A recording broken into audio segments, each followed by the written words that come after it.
Good evening, everyone. Thanks for joining us for our first series of rule seminars here with the Carolinas Golf Association.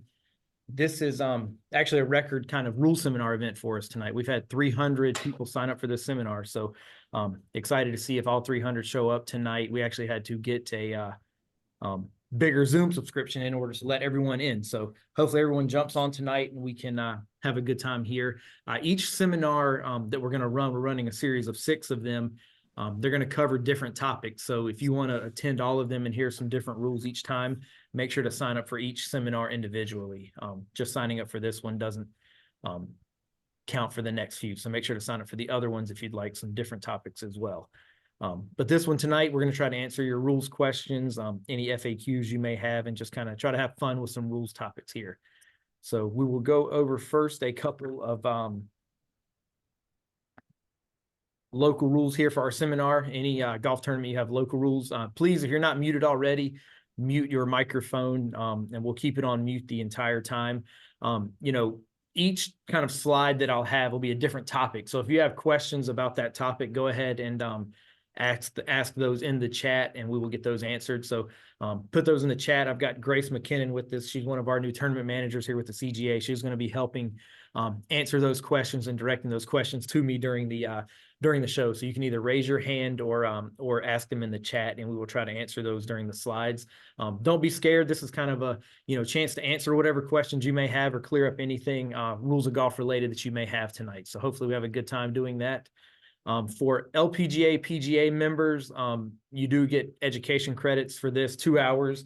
In the email you got earlier today, there was a jot form for PGA professionals to put in their information for that. So look for that to put in your information. And if you did not get that, just shoot me an email and we will get that in your hands. So want to make sure we get those credits to you for that. Before we jump into our rules topics, I want to talk a little bit about who we are as the CGA. And I believe all of you that are here are members of the CGA. We're on our email database there to send this to you. But the CGA, we're here to promote the game of golf and provide the best experience to all of our members and all golfers here in the Carolinas. We're one of 57 state and regional golf associations that are selected by the USGA to serve the game of golf in the Carolinas, and we're the allied golf association with the United States Golf Association. So we are their direct partner for them here in North and South Carolina.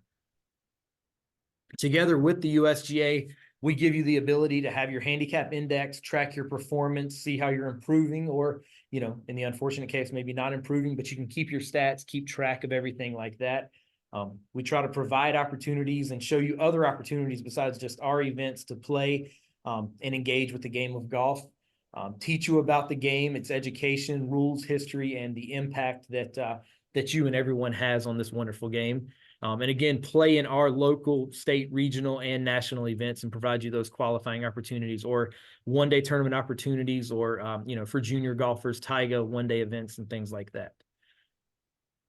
With your membership, if you have an active GIN number at one of our member clubs, including an E-Club or the USGA GC, the USGA Golf Club, you are a member of the CGA. So what do you kind of get with that membership?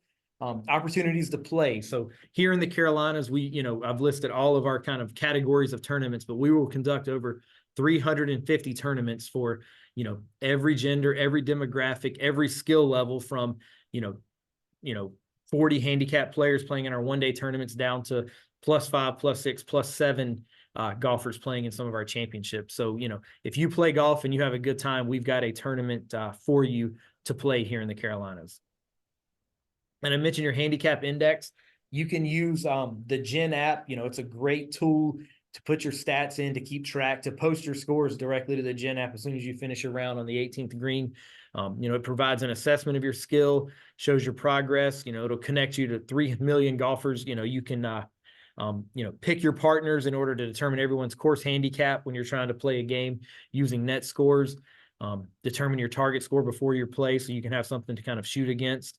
Again, that's the GIN mobile app. You can download that in the App Store or in the Google Play Store, the Apple iOS Store or the Google Play Store. We provide educational services for a number of different facets of golf. We'll answer rules of golf and amateur status questions. We've got a rules email that takes care of that. We provide kind of a tournament clearinghouse where we have an amateur schedule. We put up every event that we can get our hands on that people send to us for amateur golf, for opportunities for everyone. We provide these rules of golf seminars you're sitting in. For your golf professionals at your course, we provide Golf Genius training seminars throughout the year, World Handicap seminars, course rating and slope rating seminars for those interested. And then we'll provide a guest speaker to our member clubs and organizations as necessary. We also have 2 websites that we manage, our carolinasgolf.org website, where you came to register for these events tonight. You can sign up for our tournaments there. You can post scores. You can view results, everything there. And then for our junior golfers in North Carolina, taiga.org is our website and our Junior Golf Association in North Carolina. Our CGA Foundation is a 501c3 nonprofit organization founded in 1977. Each year we donate, almost $200,000 this past year. I'm sorry, I should say 2024. We donated $180,000 in 2024 and plan to do the same in 2025. But over the life of our Carolinas Golf Foundation, we have given over $3 million to different programs to help the game of golf, as far as youth on course, adaptive golf, golf course superintendents association, any number of programs. We help try to provide opportunities and benefits to them. We also, if you remember the CGA, we have a number of travel programs that we provide to our members. We just got back from our island getaway trip, island 4-ball tournament we have at Casa de Campo down in the Dominican Republic. We do that every year down there, every February. So if you're interested in that, usually look around August for that promotion. We're going on a Scottish golf tour and an Ireland dream trip this year in the summer, in July and August. And it sounds like we're going to continue those year after year. So if you're interested in travel programs, unfortunately, 2025 is full for Scotland and Ireland, but we will have 2026 dates coming out soon. But we try to provide as much travel opportunities as we can for everyone. And then our social media handles, Twitter, or X now, Facebook and Instagram, you can find us all there. We also, for our members and golfers in North Carolina, we have CGA license plates, the vanity plates with the CGA logo on there. You can get those on the DMV website if you'd like to purchase one. And I just want to mention before we jump into the rules topics, the Rules of Golf app. I mentioned this in the email that I sent to you with a link to both the iOS and the Google Play Store. But the USGA decided they don't want everyone to carry this book around in their bag any longer. No one ever pulled it out of their bag and looked at it, want to cut down on paper, be more sustainable for the environment. So they direct everyone now, download the USGA Rules of Golf app on your phone. Rarely do I even ever look at a rule book now. I'm using my phone to help search. It's a great search function to find the topics you're looking for. It has great diagrams, great FAQs. So I think it's really going a great direction and really a great way for you to learn the rules of golf and have the rules of golf on you. Again, that email link is in your email from earlier today for this. All right, so these rules of golf questions that we're going to have today, we asked for people to submit questions. So some of these questions were submitted prior, and then I kind of went and made up some questions for some popular rules topics so we can try to answer those and hopefully provide some good info there. As we continue through the slides, again, please ask any questions that you have in the chat.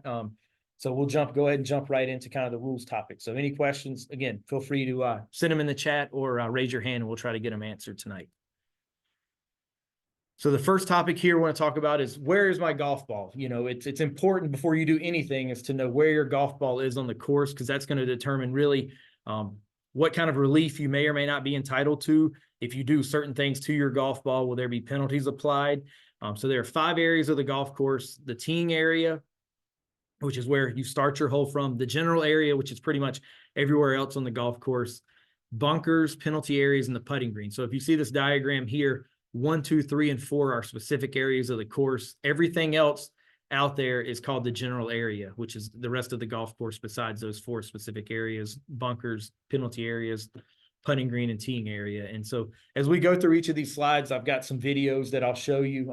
A lot of them come from Jay Roberts, who works for the USGA now. He's on their rules team, and I'm sure you've all seen the commercials and videos he does. He does some wonderful videos, and for a lot of you, he was sitting in one of these rules seminars 4 or 5 years ago, really didn't know anything about the rules of golf and thought it'd be interesting. And, sat through one of these 2-hour seminars and got the itch and just went out on his own and learned the rules of golf, and then started putting together these great videos and these great content to make the rules of golf more appetizing for everyone. So we'll shout out to him and thank him for all the content he's putting out now.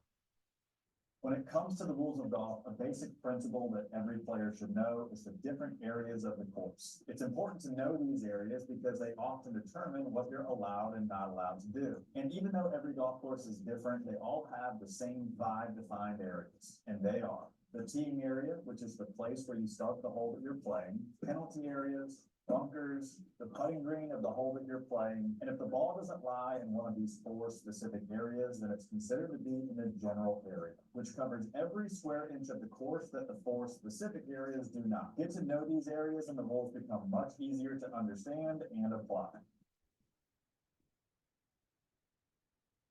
All right, so we've got our baseline kind of, we need to know what area of the course that we're in order to determine, what the ruling may be. So we'll go through each of these questions here.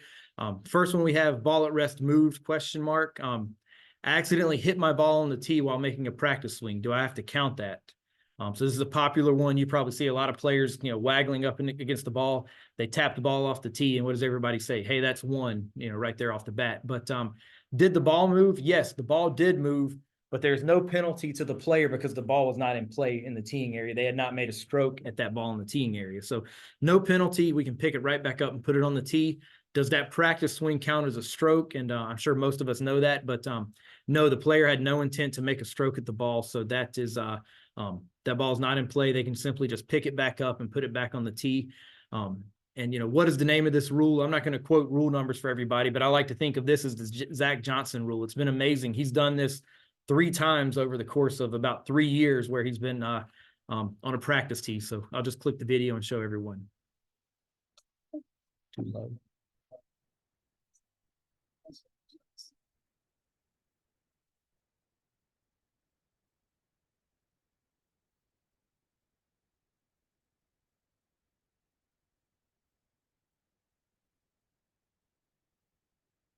That one was as well.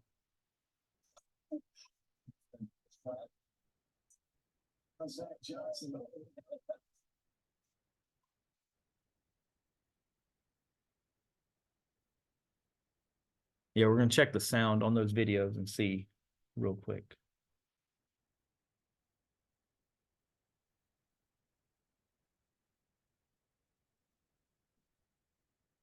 Yeah.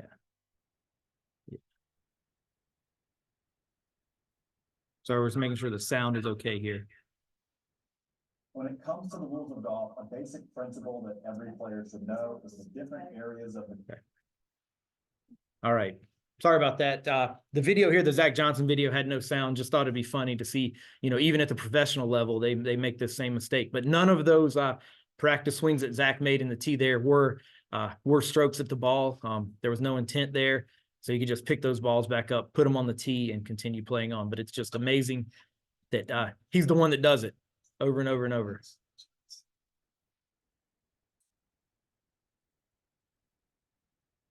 All right. Next question here. Again, a ball at rest moved question. I set up to the ball to take my swing when the bottom of my club head touches the ball. The ball wiggles a little bit, and I'm not 100% certain if it goes back in its original spot or not. So here we've got a lot of questions that we need to answer to determine, what the answer is here. So did the ball move? So only under the rules of golf, a ball is considered moved if it leaves its original spot and comes to rest on any other spot. So it actually has to move from one spot, come to rest on another spot. A ball that wiggles or moves and comes back to the original spot, the rules of golf say that ball is not moved. So a wiggling golf ball or an oscillating golf ball is not a ball that moved. So in this case, in talking to the player, if they're not certain they caused their ball to move, which is what the next topic here is, how do we know what caused the ball to move? We have to have knowledge that the ball moved, or we have to be virtually certain. So there's a standard in the rules of golf that says in order to determine what happened to a golf ball, we have to know it happened or have virtual certainty of 95% more or more likely that the topic in question happened to the golf ball. So in this particular case, if the player told me this, I would say, if we don't know it's moved or it's not certain that it caused the ball to move, then I would say the ball did not move. And then the question is, well, can I accidentally touch my golf ball? Is there a penalty for touching my golf ball without moving it? And if this is done accidentally, no. So this can happen from time to time when you're, going up and, you have your ball close to you have your club head close to the golf ball and you accidentally touch it. If that ball doesn't move, there's no penalty and you can play on. You can't purposely touch your golf ball. But again, if you accidentally touch your golf ball with your club head and the golf ball does not move, it's no penalty in that case. If the golf ball did move, then we would determine, did the player cause the ball to move, and have to address it that way. But answering this question, it's no penalty for accidentally touching your golf ball if it did not move. Again, another ball at rest question here. I accidentally caused my ball to move on the putting green. Am I penalized? And again, the putting green is one of the 4 specific areas of the golf course. Again, part of the 5 areas of the golf course. And on the putting green, you almost have no restriction on what can happen. So the accidental movement of a ball on the putting green is going to be no penalty to the player. The only requirement is that you must replace your ball back on the spot if you accidentally cause your ball to move. Here's a simple rule about the putting green that every golfer should know. If you accidentally cause your ball to move, there's no need to worry. Unlike most other areas of the course where this is usually a penalty, when you're on the putting green, there is no penalty if you or anyone else accidentally moves your ball or ball marker. Simply replace the ball or ball marker back on its original spot. And if the exact spot isn't known, just do your best to estimate and then play on as normal. All right. Grace said we had a question during that video. Can you tell me that question again, Grace? All right. This is a question we have about a provisional ball. And actually, I don't have the provisional ball topic in here, so this is a good time maybe to address that. But the question is, can you hit a provisional ball from the fairway? And so, let's say you have a long shot into a par 5. You're trying to go for a par 5 and 2. You have your ball in the fairway and you hit it and you rope hook it out of bounds, or you rope hook it into some bushes and you don't know, maybe it's lost, maybe it's out of bounds. You're not certain what to do. You would be allowed to play a provisional ball. And what that provisional ball is basically a time-saving measure in order for you not to go up and look in those heavy bushes for your golf ball and then have to come back to play under stroke and distance after you look for 3 minutes and perhaps not find it. The rules allow you to put a ball, to hit a ball, to play a ball under stroke and distance right there provisionally. And what that means is basically you're saying, I'll count this ball if I have to. If I can't play my original ball, if I can't find it or find it out of bounds, then I'll continue to play with this one and keep moving forward. So it's a ball played just in case you can't find your ball or you find your ball out of bounds in that case. So a provisional ball is an option for a ball in a fairway.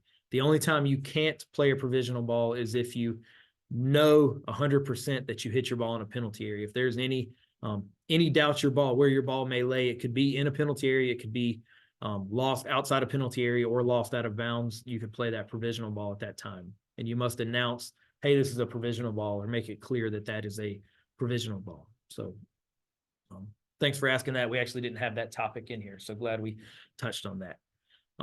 Another ball at rest move question that was submitted here, and this one, you read it and it's gonna be like, hey, this one's pretty simple, but there's a couple things in here I want to talk about as rules committees, as officials, and how you talk to players and how you work through situations.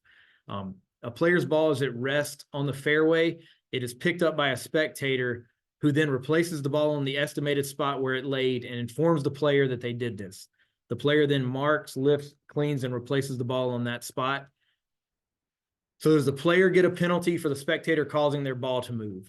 So there's no penalty, as the spectator is an outside influence here. So that spectator picking up the ball is not a penalty to the player, and the player did not cause their ball to move. So there's no penalty for that happening there.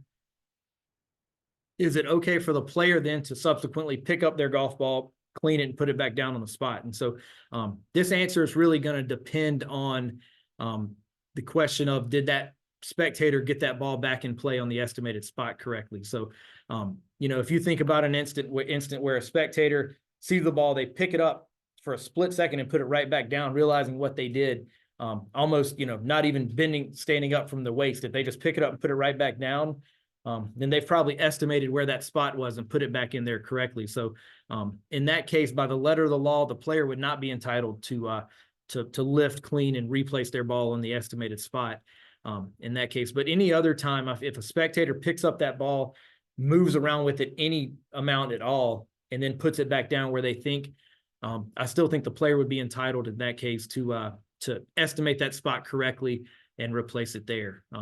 So the rule itself says if a ball is moved by an outside influence, which could be a spectator, could be a fellow competitor in stroke play, could be a dog runs over and picks up your golf ball when it's at rest over in the rough or in the fairway. In any of those cases, the person who lifted it can replace the ball on the spot or estimate that spot if they don't know exactly where it was, or the player could do it. So kind of to answer that question, it's really kind of a depends on, can the player mark, lift, and clean that ball after the spectator does it. And got a video here of this happening actually in a LPGA Tour event, and I don't have the entire video. I had to cut it off just for time, but in this situation, the rules official, the referee, actually had the player lift their ball and estimate a new spot and put it back down there, but they have video cameras, Hawkeye technology, so they knew the ball wasn't placed back on the exact spot. Right. They're looking at me and take your medicine.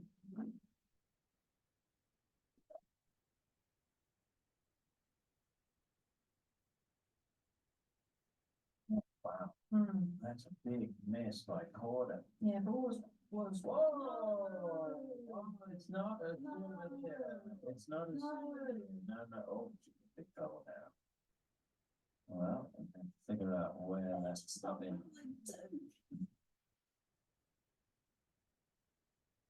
So again, that video continued on, and the referee got there with the player, and they determined they needed to estimate a new spot. So the player picked it up. I don't know if she did clean it, but she could have cleaned it and put it back down and kept playing on. So, if I'm out there with a player and this happens, I will more than likely say we need to estimate a spot that wasn't estimated sufficiently enough, using their reasonable judgment standard in order to estimate that spot in that case. All right, talk a little bit about pace of play, playing ready golf. The rules now actually mention that ready golf is encouraged, and we want everyone to play with a prompt pace of play. But in match play, the order of play matters. So whoever's farthest from the hole should be playing first in that case. But in match play, can we use ready golf? And the answer is yes. You and your opponent in match play, you can agree that one of you will play out of turn for a particular stroke to save time. So this can be done on a stroke by stroke basis. You can't just say at the beginning of round that, hey, we're going to play ready golf. It has to be done kind of on a stroke by stroke basis when it may feel appropriate that, hey, I'm not ready yet. Go ahead and play while I figure out what I'm going to do there. But you can play ready golf again on a shot by shot basis in match play. And then in stroke play, it's strongly encouraged. When we talk to our players, sometimes we'll say, hey, we need to play a little ready golf to try to pick up. But in stroke play, you may play ready golf in a safe and reliable way there. That's going to be quiet. So. After that, it is based on which ball is farthest from the hole. In stroke play, however, there is no penalty for playing out of turn, and the 2019 rules will allow and encourage you to play ready golf, which means to play in the safe and responsible order that is most convenient and that saves time. These players agreed to play out of turn because the player farther from the hole had a difficult shot, and the other player was ready to play. So that video might have been a little quiet, but it just kind of reiterated what I was saying, that the rules encourage prompt pace of play, encourage ready golf as long as it's played kind of in a safe and responsible manner there. But yeah, again, in match play, you can do that on a shot by shot basis. Now we had a question, kind of put this under the topic backstopping. It on social media, it gets a popular topic sometimes when those golf balls are left on the green. But let's go through this question here. 4-ball stroke play. Team 1 has players A and B playing together. A's ball is on a elevated putting green about 4 feet from the hole. B will be chipping up onto the green from short of the green. A asked player B, do you want me to leave my ball there? Is that player asking that question a penalty or not? So is asking the question to leave the ball there an automatic penalty? And the answer is no. A stroke must be made with a helping ball left in place. So what we have here, a golf ball on the putting green, kind of serving as a backstop to help another player. If they make an agreement, in that case, we've got a problem. But just because someone asked, hey, leave your ball there for me, we can solve the problem by having the player actually mark and lift and get their ball out of the way before the other player makes a stroke. So stroke must be made with the helping ball left in place. If that happened, both players who made that agreement to leave that golf ball there would get a 2-stroke penalty in stroke play. Probably going to get the question, well, what if A didn't ask and they just left their golf ball there and B played before A had a chance to lift their golf ball? As there was no agreement to leave that helping ball in place near the hole, there'd be no penalty to anyone. So the key there is no agreement, no verbal back and forth saying, hey, leave it there to help me out in that case. And there is some backstopping guidance that the rules of golf provide now, where they actually, they understand that if no agreement's made, there is no penalty, but everyone should still take care that, once they get their ball kind of close to the hole or around the hole, care taken to give everyone an opportunity to mark and lift their golf balls and get them out of the way, just to avoid the appearance that they're leaving them there on purpose. So, but in this particular question here, 2 partners in 4-ball, and really the question doesn't matter if they're partners. You could be just fellow competitors in an event, but just asking to leave your golf ball there is not a penalty. Player has to make a stroke with the helping golf ball left on the putting green. Next question, can you drop a ball closer to the hole? So do the rules ever allow a player to drop a ball, whether under penalty relief or free relief, closer to the hole than where the original ball lies? So this is kind of a good topic, and we'll kind of work our way through it. So whenever we get rules questions or see questions where, the rules never allow you to do something or the rules always allow you to do something, we get kind of hesitant because, the rules are kind of written with lots of exceptions. So, it's kind of hard to say that something always is going to happen or something is never going to happen. This game's played outdoors, basketball's played on the same court, football's played on the same field. In golf, we've got 18 different courts, 18 different stadiums that we're playing in, and every 18 holes are different from every golf course. So there are infinite number of possibilities that come up on a golf course. So to say that you're never allowed to drop a ball closer to the hole than where your original ball lies, I would say no. But I want to just highlight that when you're dropping a ball, you're always dropping a ball in a relief area. And the relief area is not allowed to be nearer the hole than your reference point, but that doesn't say it can't be near the hole than where your original ball lies. So whenever you're dropping a golf ball in a relief area, you've got to start with your reference point. And we'll talk about some of these reference points later, but it's the edge across the point across the edge of a penalty area. It could be your nearest point of complete relief when you're taking relief from things like cart path or ground under repair, or it could be a drop zone if you're dropping in there. So to answer this question, if your ball, you can drop closer to the hole than where your ball lies. If your ball is at rest behind where you just played from, you could play under stroke and distance, which would actually be closer to the hole than where your ball ended up. Or in the case, maybe a penalty area where you, hit your ball really deep into that penalty area, your reference point on that penalty area edge on that line could potentially be closer to the hole than where your golf ball actually lays. And found this video of someone being able to play a ball backwards here. I've never in my life seen a golf ball go back. All right, had a question there. Back to the previous slide, what if the opponent asks for the ball to be marked? So we'll just jump back here to our backstopping kind of topic here. So the question, that sounds like in match play or in 4-ball match play, that the opponent asked for the ball to be picked up. Is that correct? For it to be marked, yeah. Yeah. So kind of in this whole scenario, when a ball is on the putting green near the hole, kind of serving as a backstopper, helping another player, any player can ask to have that ball lifted. So once that request to have that ball lifted is made, whoever's golf ball that is has to mark and lift that ball and get it out of the way at that point. So yeah, once the kind of request has been made, hey, mark that, get that out of the way for them, then the player whose ball that is would be obligated to get that ball out of the way. And if they didn't and that other player made a stroke, then the player who didn't mark and lift their ball would be subject to penalty in that case.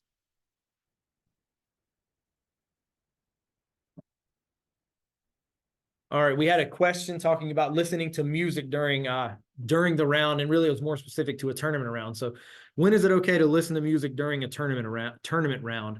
is there a difference between music in your earphones, like in your AirPods, or on a speaker where other people can hear?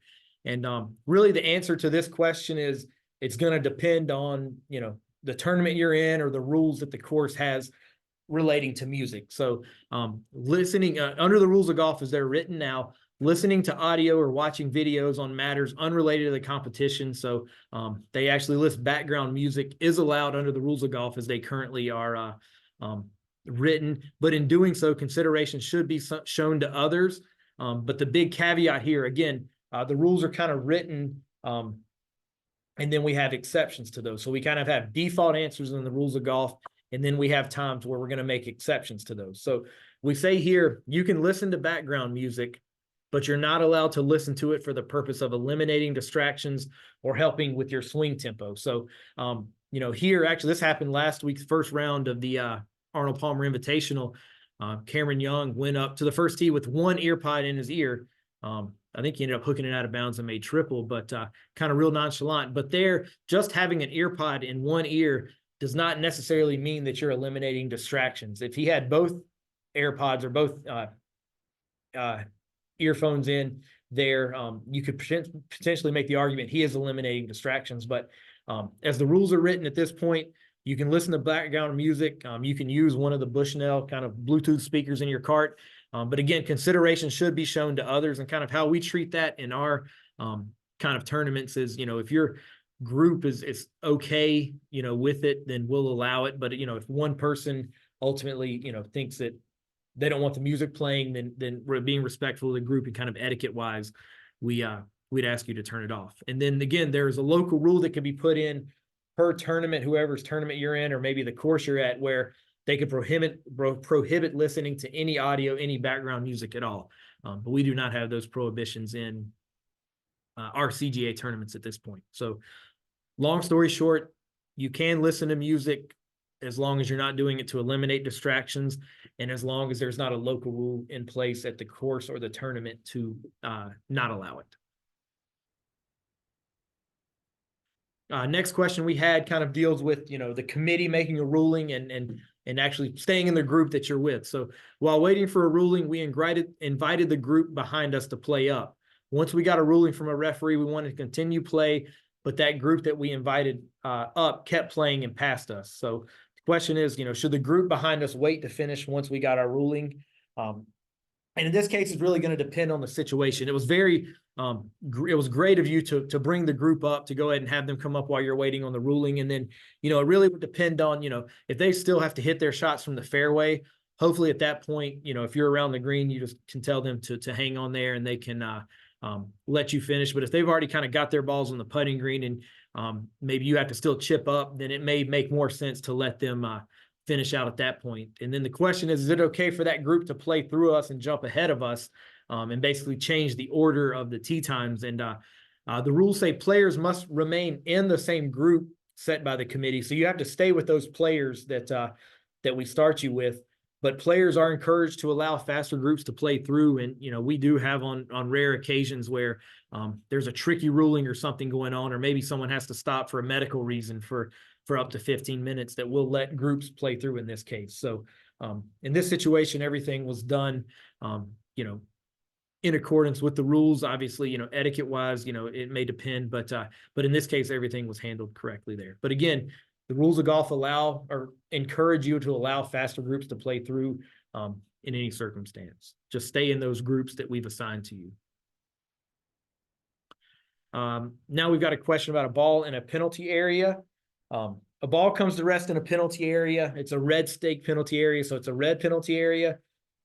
Golf course maintenance has recently placed piles of pine cones just inside the penalty area, and the ball comes to rest on top of that pile. The ball is pretty much unplayable, and the question is, do I get free relief from that pile of pine cones?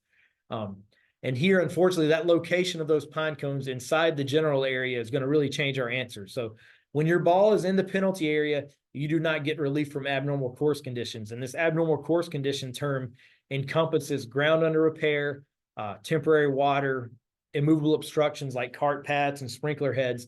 But this pile of pine cones that is likely going to be removed by the maintenance staff is treated as ground under repair, and your ball sitting on top of it But the fact that the ball is in the penalty area, you're not going to be allowed to have that free relief in that case. So bad break, unfortunately, you're not going to be able to take relief from that pile of pine cones. If that pile of pine cones was outside of the penalty area and your ball was on that pile, then, you know, you're outside the penalty area, you'd be entitled to relief that it's a pile for removal. But you could, in the penalty area, move those pine cones. They are loose impediments, and you can remove loose impediments in the penalty area. So you could remove those pine cones and get them out of the way, but care needs to be taken to not cause your ball to move in that case. Rusty, you had a question. Can you please explain the difference between the treatment of a ball and a yellow hazard versus a red hazard? We will get to the difference in balls in yellow penalty areas and red penalty areas and the different options that you have. So if we don't answer it at that slide, ask it again and we will cover that, but we will get to those in just a minute. Next, I want to talk about the difference between things that you can move on the golf course, loose impediments and movable obstructions. They're two items that the rules are considered not part of challenge of playing the game. And these items can be moved out of the way. But it's important to know the difference in what loose impediments are and what movable obstructions are. So loose impediments are simply unattached natural objects. They're not fixed or growing. They're sticks, leaves, twigs, blades of grass, anything as long as it's not solidly embedded in the ground or sticking to your golf ball. Any of those natural objects are loose impediments. Where movable obstructions are artificial objects, man-made objects that can be moved with reasonable effort. Examples are, water bottles, scorecards, a tee, a broken tee, a small trash can, a bench around a teeing area. All of those are movable obstructions. They're artificial objects. Loose impediments and movable obstructions can be moved anywhere on or off the golf course without restriction, but you need to be careful in moving loose impediments because they're natural objects and they kind of naturally occur on the golf course. You know, a limb breaks off of a tree, leaves fall off of a tree. So they're naturally occurring out there and you can move them out of the way. But if you cause your golf ball to move when you're moving a loose impediment, you'd be subject to a one-stroke penalty if the ball's anywhere but the putting green. So when you're moving loose impediments, you've got to be really careful to not cause your golf ball to move. If you're moving a movable obstruction, there's no penalty if you cause your golf ball to move, and we're going to simply replace the ball back on the spot. So big key there is to know, is it a natural object like a loose impediment or an artificial object like a movable obstruction? Loose impediment versus movable obstruction. Here's what you need to know about these movable objects. A loose impediment is natural and not attached to anything, whereas a movable obstruction is artificial and easily movable. If you remove a loose impediment and cause your ball to move, you must replace the ball and add one penalty, sir. Although there are a few exceptions when there is no penalty. On the other hand, if you remove the movable obstruction and cause your ball to move, you still must replace the ball, but there is no penalty when this happens anywhere on the course.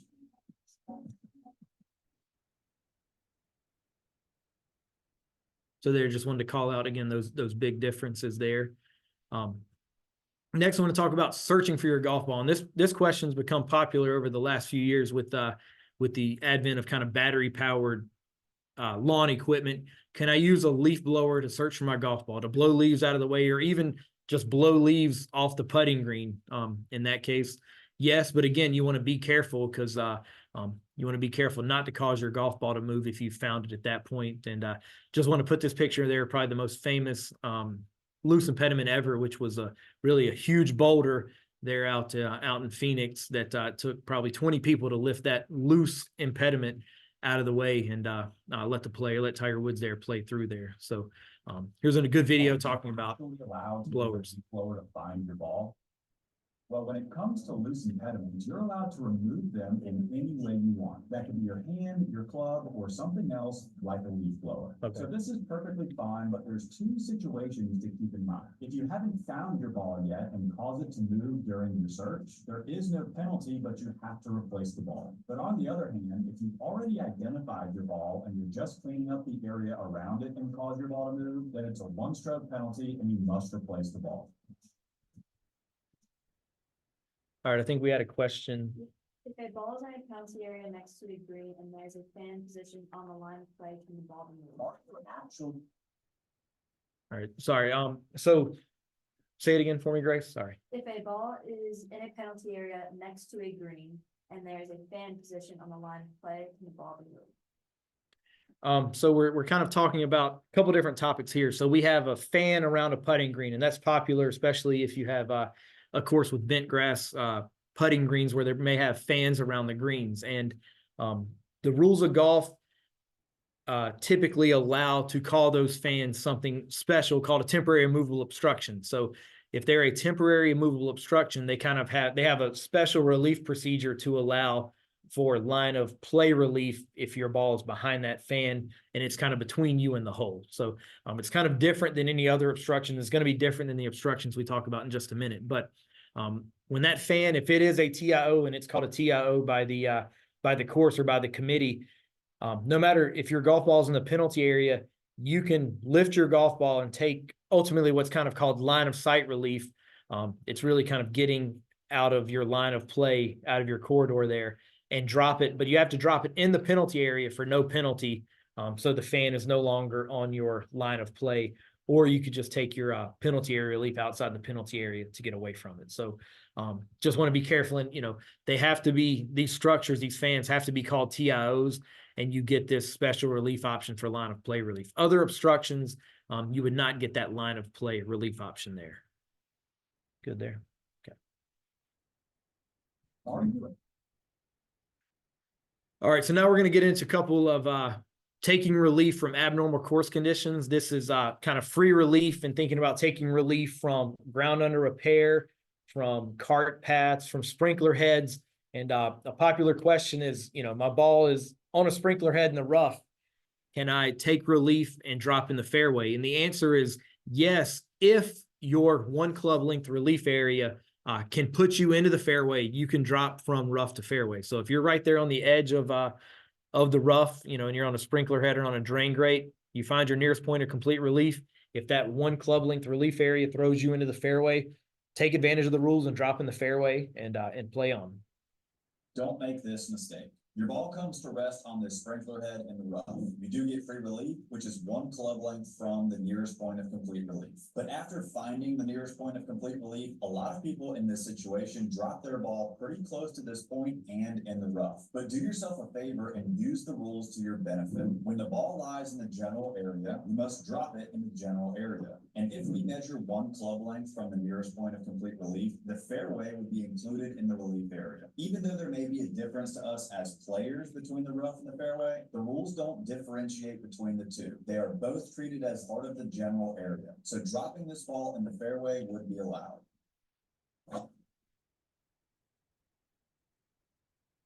So I think that's a good time to kind of mention, the rules of golf are really there to help the player and really give you lots of opportunities to to basically help your game, help out your round of golf. They're not always there to try to penalize you. It's a lot of help provided and a lot of guidance in the rules of golf. Another question. So this one gets kind of tricky here, but it's a popular question that I'm a right-handed golfer. I'm right-handed. Can I play left-handed and stand on the cart path to get relief? And again, a lot of questions in the rules of golf are going to really be, it depends on the situation. It depends on the player's intent. It depends on what we're going to talk about here is if the player's stroke is reasonable or not for the circumstances. So in this picture on the left here, for a right-handed player, their golf ball is up against a tree. They try to play right-handed, but they can only punch it, a few yards out to the right.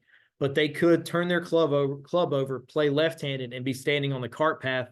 And then the question is that a reasonable stroke under the circumstances? I would say in this case, if they can punch that ball out left-handed a little farther than they could right-handed, then it's reasonable for them to stand left-handed on the cart path and take relief from the cart path in that case. And then once they take that relief, they can then drop the ball based on their left-handed shot or left-handed stance swing, and then play right-handed and advance the ball. And one of my first rulings when I did this started back in 2006. And one of my very first rulings was something exactly like this. And I was not sure at all in my rules journey. So I had to call in my boss at the time, but exact same situation. A player was up against a tree, wanted to take a left-handed stance, let him find his nearest point of complete relief off of the cart path, drop it, and then he had a perfectly clear right-handed swing onto the green there. So again, the rules are there to help you out. So if it is a reasonable shot for the player to take a left-handed swing or play left-handed here and stand on that cart path, then they'd be entitled to relief. But if you can use your imagination here and get rid of that tree, and there's no tree and your ball's just kind of in a bad lie in that sandy area there, and a player just turns around and says, hey, I'd play this shot left-handed. Well, there's no obstacle preventing you from playing your normal right-handed shot. So then it would be clearly unreasonable to take that relief. But in this unique circumstance where really their only shot is to make a left-handed stroke at the ball, it would be reasonable there. After an errant tee shot out to the right, you find yourself in a bit of a tough spot where playing a normal right-handed shot isn't ideal. So you decide to punch one back into play using a left-handed swing. And in doing so, you're now standing on the cart path. Would you be allowed to take free relief from the cart path? Yes, because using an abnormal swing doesn't preclude you from taking the lead as long as the stroke you're trying to make isn't clearly unreasonable. And here's another example of how this works. Now, to take relief, you're going to find the nearest point of complete relief using a left-handed stroke. That point may be located inside a tree, in which case you can just estimate. From that estimated spot, you get a 1 club length relief area to drop the ball in. And here's the best part. After completing the relief procedure, you're now free to use a normal right-handed swing because it says so right here. And to learn more golf rules just like this, go to usga.org/rules101. So again, just another opportunity to use the rules to your advantage and help improve your round and improve your experience. Our next question here, this is going to kind of touch on the fan around the green, where I called that fan a temporary immovable obstruction, where it got a special line of play relief. But normal obstructions do not have that same relief procedure. So this is going to be talking about normal obstructions that are not considered temporary immovable obstructions, and are you allowed line of play relief? So a sprinkler box is in a way of my shot. Can I get free relief? And the answer is no if it's on your line of play. You are entitled to relief if it interferes with your stance, your swing, anything like that. But just because it interferes where you want to kind of maybe hit a low shot or punch a low shot, if you don't have that physical interference, you're not going to have any relief there. I don't know why this video makes me skip this. Sorry about that. Right again. We will need to connect with our staff. We have members worldwide. Am I missing it? Yeah, right. Gmail, we can instantly summarize. This situation Sorry. trips up a lot of people. My ball lies behind the sprinkler control box, which is directly on my line of play to the flag. Do I get free relief? This control box is no different than a sprinkler head or a cart path. It's an immovable obstruction, which is one of the 4 abnormal course conditions. So you would only get relief if it physically interferes with your lie, your stance, or your swing. And when I simulate making my next stroke, I don't have physical interference with any of that. So unfortunately, there is no free relief. The only time that you would get free relief for an abnormal course condition that's on your line of play would be if your ball was on the putting green. This is most common with temporary water. So it's a really tough break, but sometimes you just have to get creative to play the ball as it lies. So again, I just want to mention to not hopefully confuse anyone. That question earlier about that fan near a putting green, if it is called a temporary immovable obstruction, you would get that line of play relief. But again, those normal obstructions that are out there, like those sprinkler boxes, or even just a high lip perhaps of a cart path, unless you have physical interference where it physically interferes with your stance or your swing, you would not be entitled to relief in that case. Okay. What if the ball lands on roots of a tree? Is there relief from this, or is it kind of stroke? You said roots? Roots. Yeah. So question is, ball comes to rest around roots. Is there any free relief, or do you have to take a penalty stroke? So as the rules of golf are written, there is no relief for tree roots. That's just kind of part of the golf course out there naturally the way they are. So as the rules are written, there's no relief. There is a local rule that courses can put in to allow relief from, really severe deep roots where a player may potentially get hurt. And it would have to be kind of a number of roots. And they typically want you to limit that relief to to the fairway, versus kind of letting it happen across the entire course. And they'd rather limit that relief to particular holes or particular trees with really bad kind of root systems in that case. So, I don't think in any of our events do we have ever put that local rule in effect.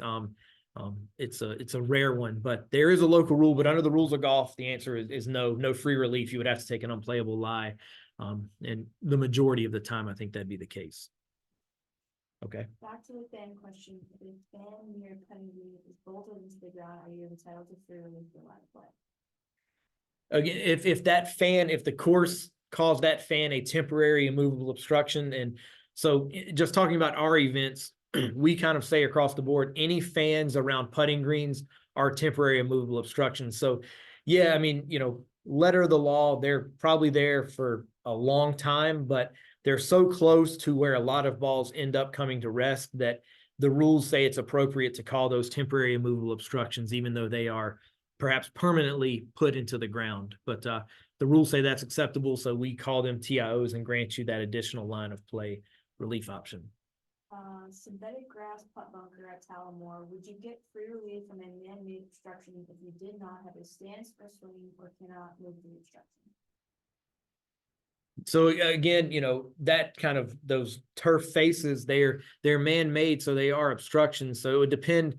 They may call them integral parts of the course where you'd get no relief for your stance or your swing. But again, if you're just 10 yards back from them, you're not going to be entitled to that line of play relief. Again, if you're just trying to hit a low shot and you're worried about hitting that stacked turf face, there's going to be no relief.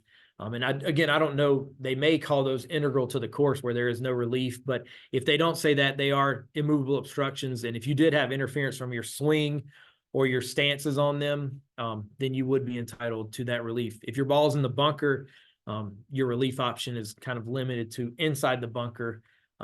For free relief, you can take a one-stroke penalty out of the bunker. But again, they may call them integral to the course. I just don't know that for a fact as well. So I don't want to say you automatically get obstruction relief for that there. Next question we had was talking about marking your golf ball. Can I use a rock to mark my golf ball? And the answer here is, oops, sorry. My slide's out of order, but the answer is no. You must use an artificial object to mark your golf ball. It cannot be a natural object, and it can be any number of artificial objects to mark your golf ball. Here's a few things you can use as a ball marker that you just might find surprising. So if you look at the definition of ball marker, the only actual requirement is that it must be artificial. Leaves, sticks, and other natural objects would not be allowed. It does cite some examples, and it even uses the word small, but if you notice here, it says such as, which means these are just recommendations and not requirements. So a ball marker isn't technically limited in size. So if you needed to, you can use your shoe as a ball marker. You can use your hat, a glove, your cell phone, a towel, and I think you get the idea. Now, even though these objects are allowed, they're not recommended because the larger and more awkwardly shaped they are, the more difficult it is to get the ball back on its original spot. But no matter what artificial object you use, as long as you get the ball back on its original spot, you're within the rules.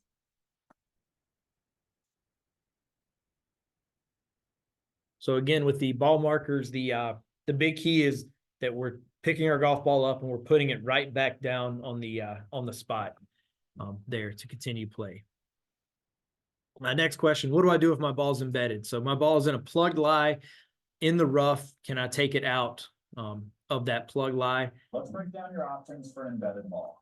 When your ball is plugged in its own pitch mark in the rough or fairway, you can try to play it as it lies, but you can also take free relief by dropping it out of the pitch mark. If you decide to take relief, you can lift and clean the ball. You could also change balls if you wanted to, and you're going to drop within one glove length of the spot right behind the ball that's in your general area. As long as the ball comes to rest within the relief area, you've completed taking relief, and you can hold out your next stroke. So Jay covered it there. If you have an embedded ball in the general area, you're entitled to take that relief one club length directly behind where the ball was embedded on that spot. Our next question, we get this actually comes in a lot. Think about maybe it's wet out there after a bunch of rain. You hit your ball right down the middle. and you can't find it. It's stuck in the ground somewhere, but you cannot find exactly where it is. Hey, I hit it down the middle. It's got to be somewhere right here.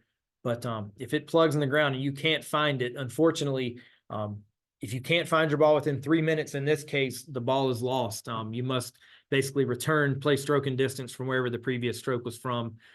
In that case, you can't just assume like, hey, I know it's plugged right here. You've got to actually find your golf ball in order to have a reference point to play from that location there. So, got a question there.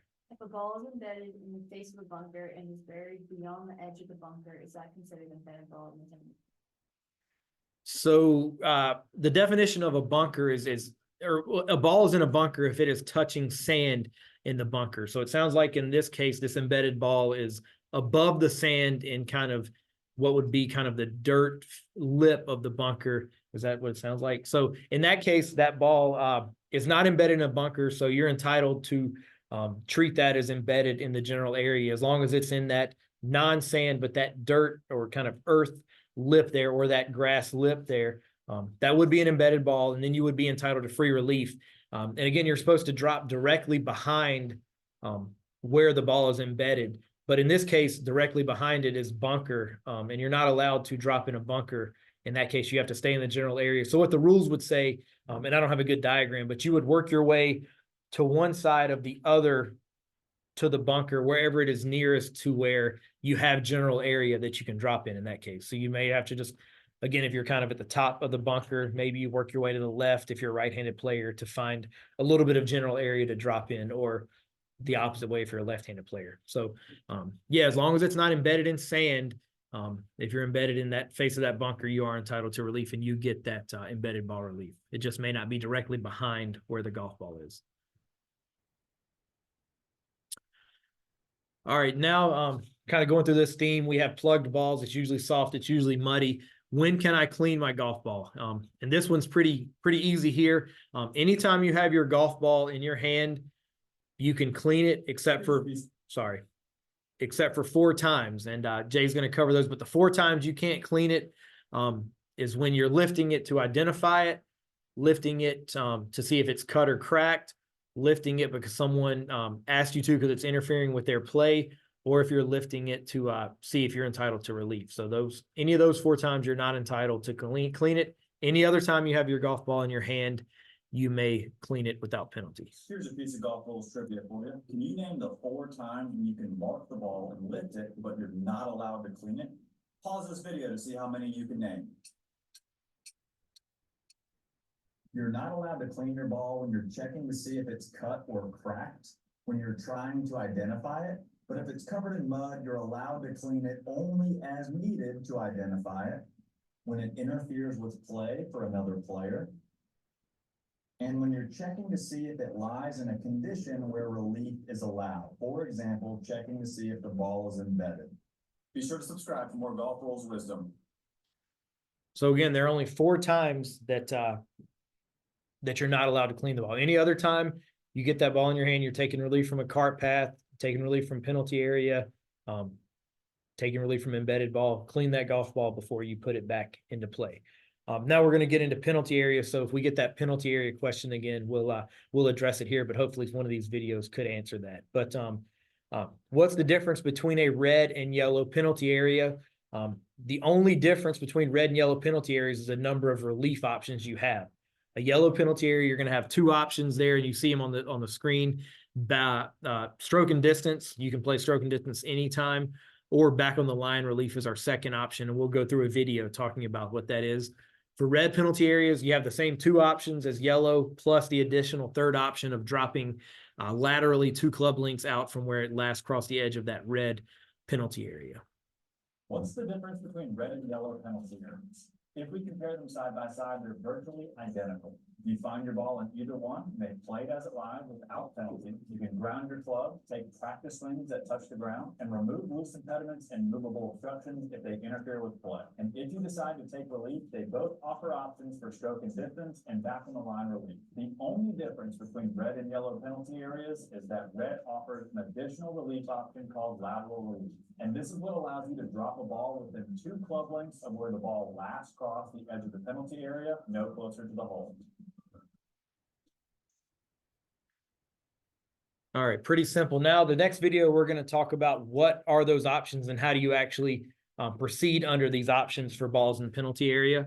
Golf rules you need to know. If you hit your ball into a penalty area and choose to take relief, you'll have a few options to work with, each for 1 penalty stroke. You can take stroke and distance by dropping the ball within 1 club length of where you made your last stroke.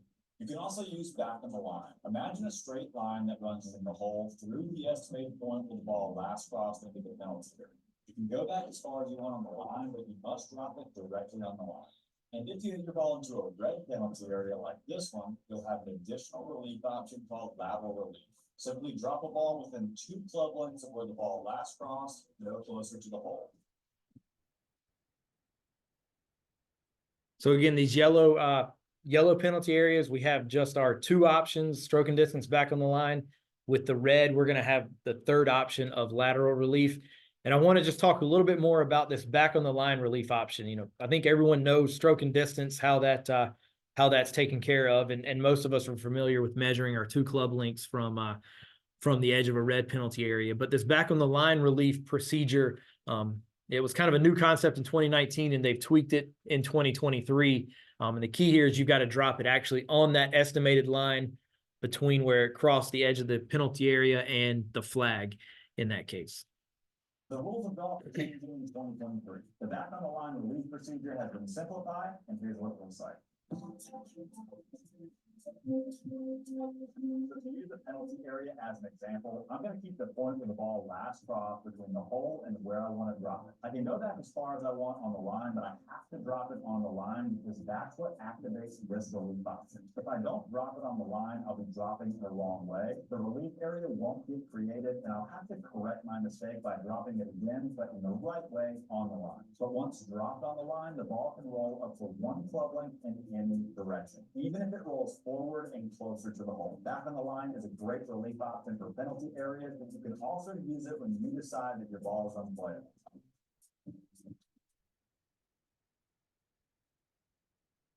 I do have a question. Yes. What if I cross the pond, but it rolls back into the pond? So and they may have to answer this. It would depend on if it's a red or yellow penalty area. So if it is a yellow penalty area, even if it were to hit on the green side of that pond and roll back into the yellow lined or yellow staked penalty area, you still only have your 2 relief options of stroke and distance or back on the line. You wouldn't be entitled to drop on the green side of a yellow penalty area. If that penalty area was marked red and it clearly hit above the penalty area edge and rolled back in and it was marked red, you would be entitled to drop on the green side there. So the answer again is it depends. If it's yellow, no. If it's red, yes, if you cross the edge of the penalty area on that side. All right. Next, practice after the hole. We get this question a lot. People don't think that that you can practice after you finish a hole, but there is, yes, you can practice in a limited capacity after a hole is completed. And Jay really goes through the great examples of those. This rule catches a lot of people by surprise. So you watch another player in your group miss a short putt. They tap it in, but then retrieve the ball and putt it again. Does this player incur a penalty for practicing? A lot of people think that this is okay in match play, but a penalty in stroke play. But believe it or not, this is allowed in both match play and stroke play. While there is a restriction on practicing between holes, there is an exception that allows putting and chipping, which you can do on or near the putting green of the hole you just completed, as well as these 2 other places, just as long as it's not from a bunker and you're not unreasonably delaying play. And if you're wondering why you don't see the pros on TV doing this, it's because they play under a local rule that prohibits it. It is a rule that's more commonly used at the elite level, but it's always a good idea to check the local rules before you play. So just to highlight, in our CGA tournaments and our Taiga tournaments, we do not put that local rule into place. So you could practice between holes in our tournaments, again, with the caveat that you're not unreasonably delaying play or slowing down the group behind you in any case. But practice is permitted, again, on the putting green of the hole last completed or near the teeing area, but never in bunkers. Next, talking about damage on the putting green and what damage can I repair on the putting green? And this was a new rules change in 2019. When it comes Players are allowed to repair most any damage as long as it is kind of man-made damage, spike marks, things like that, animal hooves, animal imprints, stuff like that. You're not allowed to repair natural damage to the golf course. When it comes to fixing things on the putting green, what kinds of damage are you allowed to fix and what can you not? Damage on the putting green means any damage caused by a person or an outside influence. This includes ball marks, shoe damage like spike marks, scrapes or indentations caused by equipment, a flagstick with a maintenance staff, old hole plugs, animal tracks, and even embedded objects like stones or acorns. So it's a pretty broad category, but there are a few things that you're not allowed to repair, like normal practices for maintaining the overall conditions of the putting green. This would be things like aeration holes or grooves from vertical mowing, irrigation, rain, or other natural forces, natural surface imperfections like weeds or areas of bare, diseased, or uneven growth, and natural wear of the hole. If you repair something on your line that's not allowed, it's the general penalty. All right. And in football competition, with both players on side need to finish before the practice is allowed. I think the answer would be yes. Let me take a look real quick here.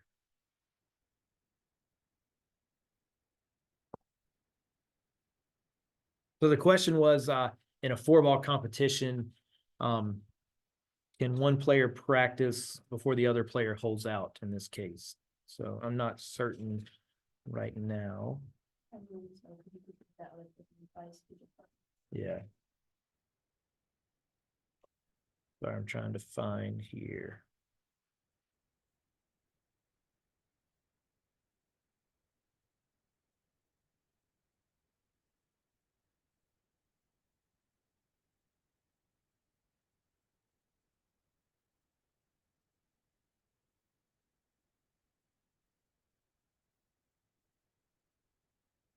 I don't see anything actually that says no.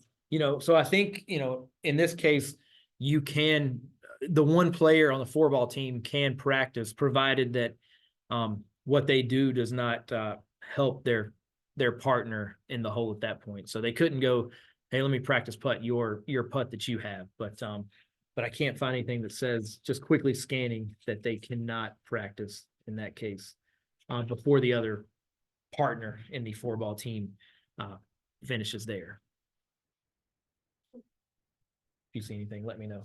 So sorry, again, that question, can a 4-ball partner's one partner practice after they finish the hole before the other partner finishes? And I think yes, as long as they're not helping that partner in any way with that practice.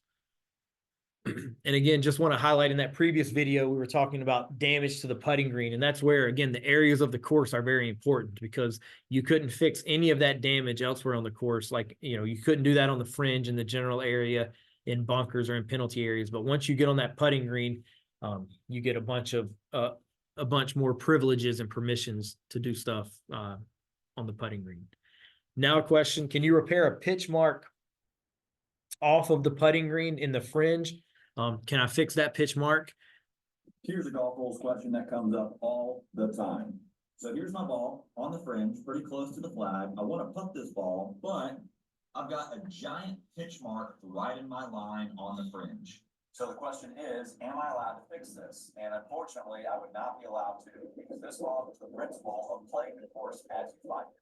And under 8.1, I am not allowed to alter the surface of the ground in my line of play to give myself a better putt. If I were to press this down or fix this in any way, I would be assessed with general penalty, just 2 strokes in stroke play and loss of hole in match play. Be sure to subscribe to learn more golf rules. So here, that pitch mark not on the putting green, you're not going to be allowed to improve that. But if that pitch mark is on the putting green, you can fix that even if your golf ball is off the putting green without restriction in that case. So, but that is a popular question we get, that, you know, those pitch marks just off the putting green, unfortunately, you cannot fix those. Next, probably should have put this a little earlier, but we're going to talk about the nearest point of complete relief when you're taking relief from cart paths, ground under repair, sprinkler heads, things like that. You know, can you pick which side you want to take relief on? The first step in taking relief from conditions such as ground under repair, temporary water, or movable obstructions is to find the nearest point of complete relief, no closer to the hole.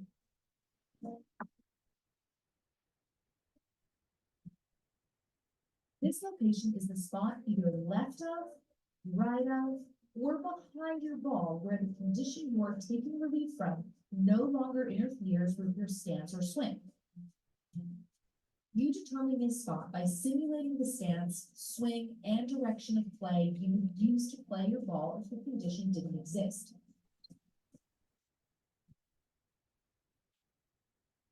The nearest point can change based on a variety of things, including whether you're right or left-handed, your height, or your choice of club.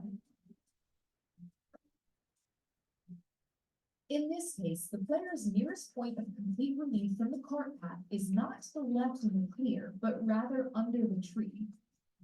It's good practice to figure out your options before lifting the ball, because sometimes playing it as it lies might be the best choice.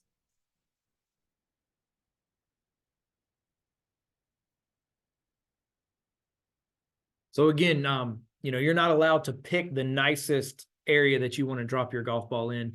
You're required to go to your nearest point of complete relief and take that relief. So it's a good practice that before you lift your golf ball, potentially to take free relief, just know where you're going to end up going, because, you know, sometimes it may be best to play it as it lies in that case versus picking it up at that point. And loose sand from a bunker off the putting green on the line of play, you move it out. So the question here is kind of loose sand that's been splashed up onto the putting green and maybe onto the fringe from a greenside bunker. Can that be removed? And I almost put this in, so thank you for asking this, but that sand and loose soil by definition are not loose impediments, so you would not be entitled to remove them. But again, on the putting green, you're going to be afforded special privileges and permissions that you would not have elsewhere. So if there is loose sand or loose soil on the putting green, you're allowed to remove that, again, on the putting green only. If that sand or loose soil is half in the fringe and half on the putting green, the only half that you'd be entitled to wipe away is the half that is on the putting green. You would have to leave the sand alone on the fringe if it is affecting your conditions, affecting the stroke. If your ball's not there, you can go ahead and clean that off without issue there. Good. Next, just want to have kind of a little tip here to know the rules of golf. They can help save you strokes. You know, when you're at the course, try to find out what local rules they may have in effect. It can only help you and help your game and save shots. Optional and are put into effect by whoever is running a tournament or managing the specific golf course you're playing. And these local rules need to be consistent with the principles of the game. There are hundreds of examples called model local rules that can be found in rules of golf, such as defining out of bounds, since it is important to know what defines the course boundary and the status of objects on the course, like whether or not you're allowed to take free relief from a dirt. Local rules also may cover subjects that include an alternative to stroke distance, which allows you to drop at the fairway edge nearest to where your ball was lost or when out of bounds for 2 match strokes, and marginal dropping zones for a ball into a penalty area.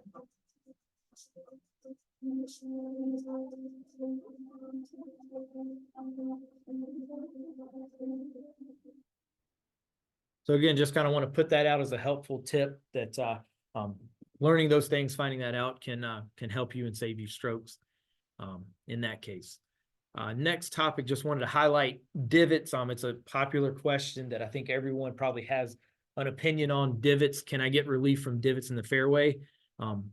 playing the ball as it lies is a fundamental part of this game. You're not guaranteed good lies in fairways, and you're not guaranteed to have bad lies in the rough or have tough lies there. So it's just the nature of the game of golf that you're gonna have some good breaks, you're gonna have some bad breaks. But to say that all divots are automatically free relief or ground under repair, that would get really challenging. How would a divot be defined? Is it a divot with or without sand? When does it quit being a divot and become just an imperfection in the fairway, or when does it just quit being a divot in general? So the rules,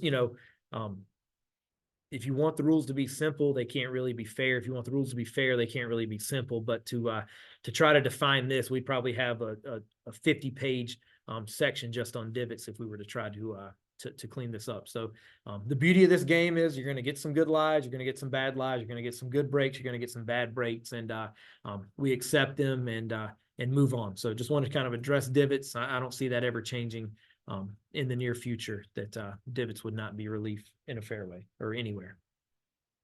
Good. So that kind of ends kind of our submitted questions there. So I want to take a chance to try to answer any questions anyone may have, stuff we did not cover. If they want to hear something that you think we should add to the slideshow going forward there, try to answer those now.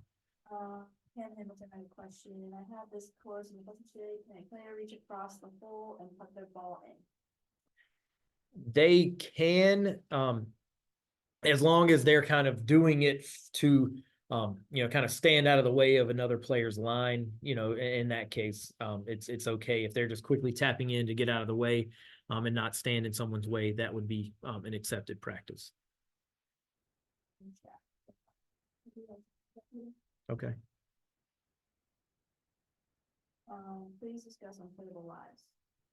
Okay, yeah, I did not touch on unplayable lies, and I probably should have had that in there. So unplayable lies are situations where you, the player, determine, hey, I can see my golf ball, I know where it is, but I can't hit it, or I don't want to hit it, or don't think I can hit it in that case. So you could treat your ball as unplayable in that case. And again, the player is the sole judge about whether their ball is unplayable. You can deem your ball unplayable anywhere on the course except for in a penalty area. We have penalty area rules for you to take relief from those, so you would use those penalty area rules in that case. But if you determine your ball is unplayable, you have 3 relief options. The first one, stroke and distance. You can take stroke and distance without finding your golf ball. So you just hit your ball into, waist high fescue, something like that. You can just say, I'm deeming that ball unplayable. I don't even want to go look for it, and play under stroke and distance, no problem. But if you were to take the other 2 options, which is back on the line, which we talked about earlier, back on the line, you would have to find your golf ball in that unplayable lie in order to have that reference point to take your back on the line relief. So that's your second option, back on the line. It comes with a 1-stroke penalty as well. But again, you have to find your golf ball in order to do that. The third option, again, comes with a 1-stroke penalty, and it's lateral relief. So it looks very similar to the red penalty area relief. Again, you have to find that golf ball in order to have that reference point to measure your 2 club lengths from. So back unplayable, all 3 options come with a 1-stroke penalty, stroke and distance. You can do that anytime, whether you find your golf ball or not. 1-stroke penalty for back on the line. You've got to find your golf ball and identify it. Third option, lateral relief, 2 club lengths from the reference point, which is where your golf ball is, again, with the 1-stroke penalty. You can also take an unplayable lie in a bunker. So if you have a ball in a bunker and you just don't want to play it, don't think you can play it, you can treat that ball unplayable. Again, you can take stroke and distance, no problem. You can take your back on the line relief, but that 1-stroke penalty, you've got to stay in the bunker for a 1-stroke penalty. You can also still use your lateral relief options, measure your 2 club lengths, but you have to stay in the bunker. So your 2 club lengths may not be a full 2 club lengths depending on the shape of the bunker. If you only have a half of a club length and then you're outside the bunker, you can only drop in that half of a club length area inside the bunker. And then you have a special 4th option for taking unplayable out of a bunker. This only applies to a ball in a bunker that you want to deem unplayable.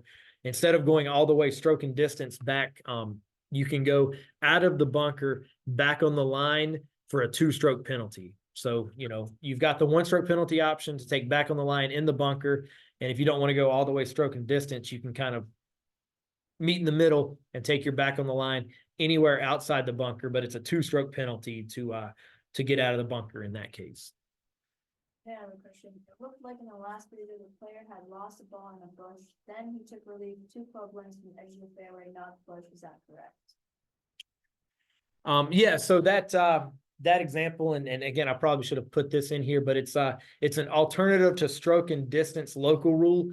And so what you were seeing there is that person, it was a local rule in place that, they hit their ball into a bush and they couldn't find it. Instead of having to go all the way back stroke and distance, there's a local rule that you can put into effect that, basically they can drop where they estimate they lost the golf ball 2 club lengths into the edge of the fairway with no penalty and take relief for it's a 2-stroke. I'm sorry, it's a 2-stroke penalty there in that case. So let me restart there. It's an alternative stroke and distance local rule. You hit it into a bush or you hit it out of bounds. Instead of going back to the tee, if this local rule is in place, you can drop anywhere from where you think the golf ball is lost or where you think it is out of bounds all the way over to the edge of the fairway and up to 2 club lengths in the fairway for a 2-stroke penalty. So what it kind of nets out to is the same thing if you had went back stroke and distance. So you hit your first shot from the tee into bushes or out of bounds, you would come back to the tee, be hitting your 3rd shot, and then you would end up hitting your 4th shot from the fairway or from wherever it ends up. So basically you skip all of that going back to the tee and you just drop your ball in an estimated area from where it was lost up to the fairway for a 2-stroke penalty, now just hitting your 4th. And it's really kind of a practical thing that I think a lot of players probably have done in the past when they're playing, with their buddies and stuff. And, hey, I don't want to walk all the way back to the tee. I'm just going to drop one here. Well, now there's a local rule available to let you do that, take your 2-stroke penalty and just go ahead and start hitting your 4th, just like you executed the stroke and distance option as well. And in our CGA tournaments, we have that alternative to stroke and distance local rule in play in our 1-day tournaments. That's our 1-day individuals, 1-day 4-balls, senior 4-ball 1-days, and ladies play day tournaments. But in our championship qualifiers, and USGA qualifiers, that local rule would not be an option. So yes, thank you for asking that about that.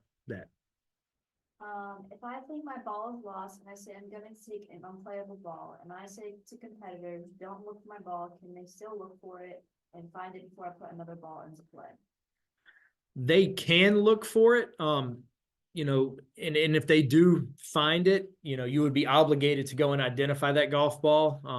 But hopefully if you say, hey, I don't want to find it, they don't go do that. But a lot of times they may, someone else may have already found it up ahead, a spectator or something like that. But to try to eliminate that, a little tip, if you hit your ball from the tee into really heavy wooded area, you can go ahead and, if you want to play that provisional ball, you announce that provisional ball. If you go up there and immediately play that ball, hopefully from near where your ball originally is, that ball would become in play. Or you can skip all of that and not say it's a provisional ball at all and just play under stroke and distance. And if you don't say, hey, I'm playing your provisional ball, then what you've done is you're just playing under stroke and distance, and that ball from the tee is now your ball in play with your 3rd shot, and the one lost in the woods or wherever it is automatically lost. But back to your question, if you ask them not to look for it, hopefully they don't. But if they do, or if someone finds what they think is your golf ball, you would be required to at least go and identify it. What happens if you find a ball after 3 minutes ago? So once you start searching for your golf ball, you have 3 minutes to find it. Once that 3 minutes is up, that ball is now lost. So even if you find it in 3 minutes and 1 second, 3 minutes and 30 seconds, 5 minutes later, that ball is now lost, and you've got to proceed under stroke and distance. Or if you've played a provisional ball, play that provisional ball from where it came to rest. So again, once you start searching, you or your caddy start searching, you only get 3 minutes. So really do what you can. Again, move leaves, brush leaves, kick grass, try to do whatever you can to find that golf ball. It's no penalty if you cause your golf ball to move while you're searching for it. You only have 3 minutes. So let's get that ball found.